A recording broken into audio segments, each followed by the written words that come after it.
Hello, my name is Adrian Lifely. I've worked as a commercial dispute solicitor in London for 30 years and I'm an accredited mediator. In this video, I will answer a question I have been asked many times over the years.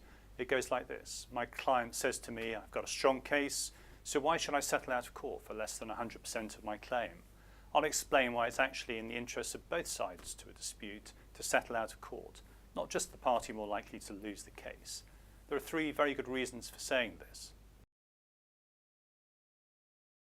The first point, and a reality you can't get away from, is that litigation carries risk. Even if you think you have a strong case, there's always some risk that you'll lose or not do as well as you hope. The odds of winning can reduce or even reverse on account of new evidence coming to light, especially true with the proliferation of emails today. Or the law can change. This can happen where litigation takes 1 to 2 years to proceed. Therefore, you can never be sure you will win at litigation. Secondly, litigation is expensive. I hear clients say, well, that's okay because I'm going to win and the other side will have to pay my costs. But that's not the end of it. First of all, litigation costs will hit your cash flow. You'll have to pay your lawyer's bills every month, but your opponent will only reimburse you after the litigation is finished. What's more, you won't get all of your costs from your opponent. Typically, the courts will only award about 60 or 70% of the successful party's costs. What this means, of course, is that even if you win the case, you'll end up bearing a significant portion of the legal costs. It's sensible, therefore, to try to settle out of court to avoid this liability. 3. Litigation means hassle.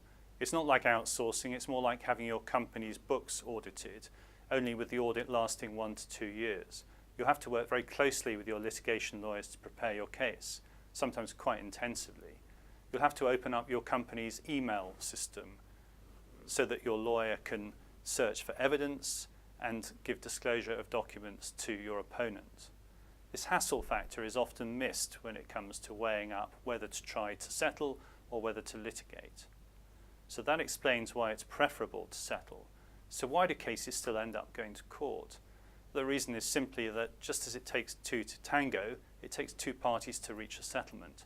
And unfortunately, you sometimes come across an opponent who will not recognize these problems with litigation and will refuse to try to negotiate a settlement. Please take legal advice about your specific situation before you take any decisions.